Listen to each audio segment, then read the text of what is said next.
Hello, Trà Vinh xin chào các bạn. Hôm nay thì mình sẽ làm món chay, một món ăn rất là dễ luôn mà ăn giống như là mình ăn với đồ thịt vậy đó. Ngon và dai, hấp dẫn, ăn cùng với rau, mình cuốn thêm bánh tráng.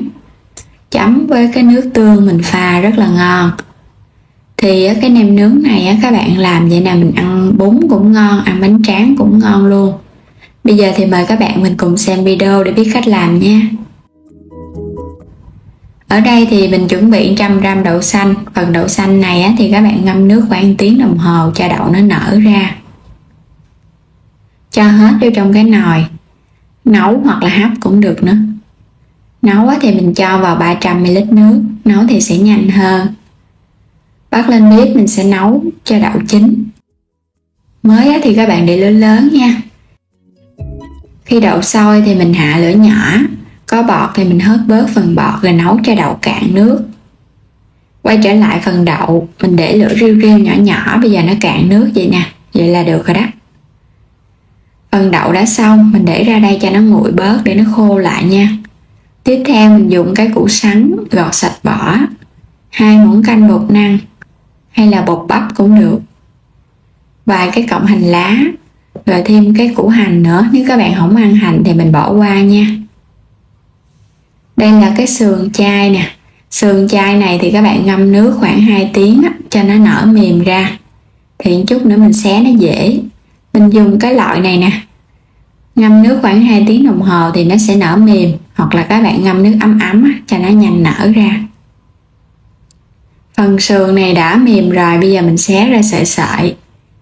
Xé ra cho nó hơi nhỏ nhỏ đó, để chút nữa mình xay. Đây nó mềm. Thì cái phần sườn này ở bên trong nó sẽ có 2 lớp. Sườn này các bạn ướp gia vị rồi mình chiên giòn cũng ngon. Hoặc là mình làm cái món này để tạo cái độ dai. Xé sườn xong mình sẽ cắt cái phần củ sắn luôn nha. Thì sẵn mình xay cái phần sườn cho nên là mình xay củ sắn luôn khỏi cần băm. Sắc cho nó hơi to to vậy nè. Mình xay cho nó dễ á. Rồi mình cho củ sắn vào mình xay trước ha, để chút nữa củ sắn nó có ra nước là mình bắt nước á. Xay sơ qua là nó sẽ nhuyễn ra. Rồi vậy là xong rồi nè. Cho ra cái túi vải hoặc là cái miếng vải mùng á, cái khăn thưa cũng được. Sẽ bắt hết cái phần nước ở trong củ sắn. Nước rất là nhiều luôn. Vậy chút nữa các bạn trộn vào trong cái phần nem á, nó khô ráo. Rồi cho hết phần củ sắn vô cái thau luôn. Tiếp theo thì mình sẽ xay cái phần sườn chay này. Xay sườn này thì các bạn cho cái củ hành tím vào mình xay luôn ha. Xay cho nó nhuyễn ra, nó mịn ra chút xíu để mình trộn nó dính. Cho hết vào trong cái thau củ sắn luôn. Cái sườn này thì mình tạo cái độ kết dính cho nem, nó có cái độ dai. Cho hết phần đậu xanh đã chín vào. Rồi mình sẽ nêm vào đây 2 muỗng canh đường,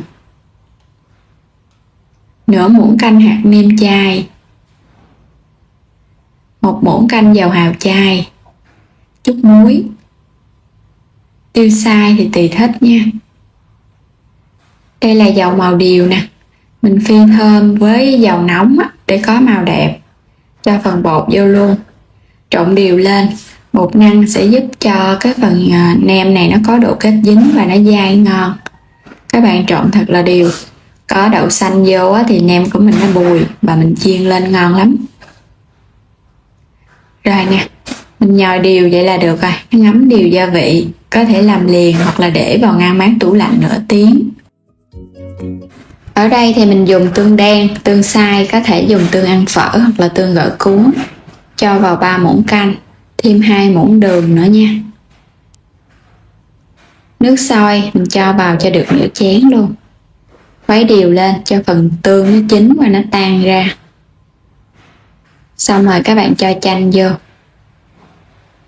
Khuấy đều nữa rồi cái mình cho tỏi ớt băm vô, không ăn tỏi thì bỏ qua.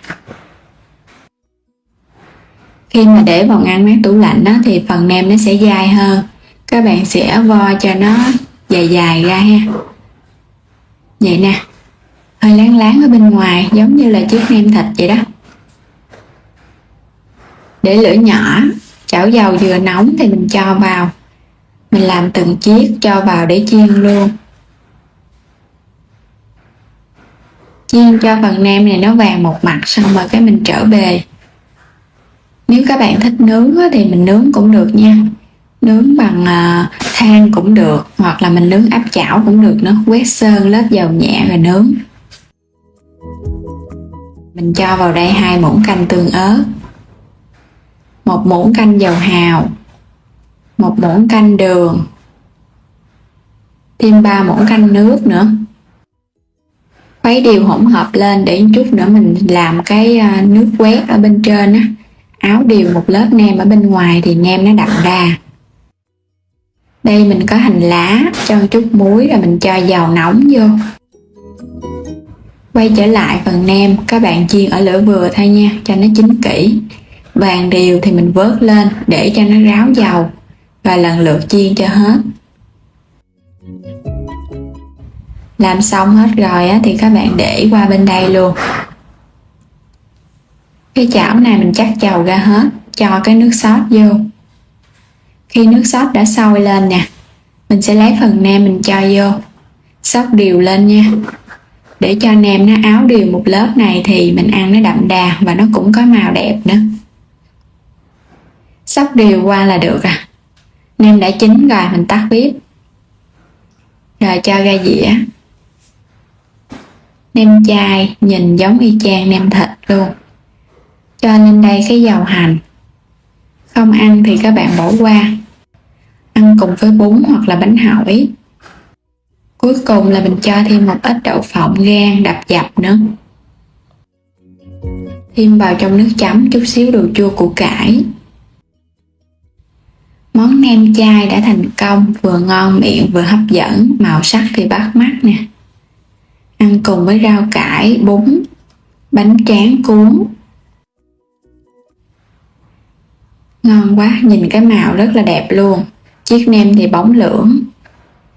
Cuốn vào các bạn sẽ chấm cùng với nước tương này.